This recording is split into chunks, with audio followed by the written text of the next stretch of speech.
तो क्लास 11 के स्टूडेंट आप सभी तैयार हो जाइए। आप लोगों को भी हिंदी सब्जेक्ट की तैयारी करवाने लगे हैं हम।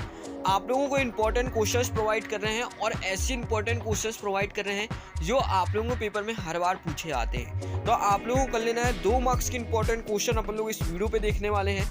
तो आप लोग एक्टिव हो जाइए। आप लोगों को बहुत अच्छे कंटेंट मिलने वाला है और कंटिन्यू रेगुलर मिलने वाला है।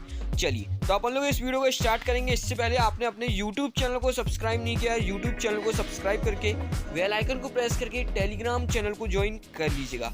चलिए अपन लोग वीडियो को स्टार्ट करते हैं। तो जहाँ पे चलिए सबसे पहले आप लोगों का क्वेश्चन आता है, यहाँ पे इंपॉर्टेंट क्वेश्चन, कहानी और उपन्यास में क्या अंतर है, कोई 2 अंतर लिखिए। आप लोगों को इसके बारे में लिखना है। क्वेश्चन नंबर 2 की बात करेंगे, जीवनी और आत्मकथा में कोई 2 अंतर लिखिए। तो आप लोगों को अंतर लिखना है। इसके बाद आता है क्वेश्चन नंबर 3, नाटक और एकांकी में अंतर लिखिए। बहुत ही इंपॉर्टेंट क्वेश्चन है, आप लोगों को इस क्वेश्चन को कर लेना है। ठीक है, इन तीनों में से आप लोगों को एक क्वेश्चन पेपर में 100% देखने को मिलने वाला है, तो आप लोग अच्छे से कर लीजिएगा। क्वेश्चन नंबर 4 देखते हैं, संस्मरण और रेखा चित्र किसे कहते हैं और इन पे अंतर बताइए। तो ये भी इंपॉर्टेंट क्वेश्चन है, आप लोगों को इसको भी कर लेना है। चलिए अपन लोग आगे बढ़ते हैं। निबंध की परिभाषा लिखनी है, बाबू गुलाब राय के दौरा। ठीक है, तो आप लोगों को इसको भी बहुत ही अच्छे से कर लेना है, इंपॉर्टेंट क्वेश्चन है ये भी। शुक्ल युग और त्रिवेदी युग की विशेषताएं लिखिए, कर लेना है आप लोगों को, इंपॉर्टेंट क्वेश्चन है। इसके बाद आता है प्रयोगवादी कविता की 2 विशेषताएं लिखिए।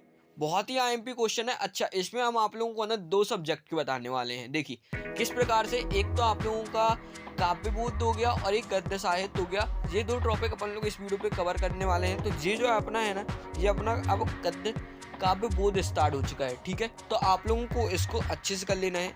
उसके बाद चलिए अपन लोग नेक्स्ट क्वेश्चन देखेंगे, नई कविता की विशेषताएं लिखिए। तो आप लोगों को इस क्वेश्चन को भी कर लेना है। इसके बाद आता है छायावाद की कोई 2 विशेषताएं लिखिए, तो इसको भी बहुत ही अच्छे से कर लेना है।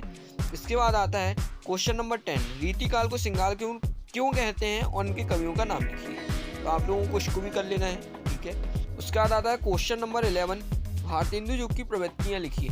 आप लोगों को जितने भी क्वेश्चन बताना है बहुत इंपॉर्टेंट है, तो आप लोग इसको कर लीजिए। आप लोगों को कम से कम 4 क्वेश्चन जहाँ से प्रिंट होने वाले हैं पेपर में। ठीक है ना, तो बहुत ही अच्छे से आप लोगों को एक क्वेश्चन बहुत ही अच्छे से कर लेना है। चलिए अपन लोग आगे बढ़ेंगे। निर्गुण भक्ति धारा की 2 विशेषताएं लिखिए, तो आप लोगों को इसको भी कर लेना है। और यदि आपने अभी तक अपने YouTube चैनल को सब्सक्राइब नहीं किया है तो YouTube चैनल को सब्सक्राइब कर लीजिएगा। क्वेश्चन नंबर 13 की बात करने वाले हैं, भक्ति काल की शाखाओं का नाम लिखकर उनके कवियों का नाम लिखिए।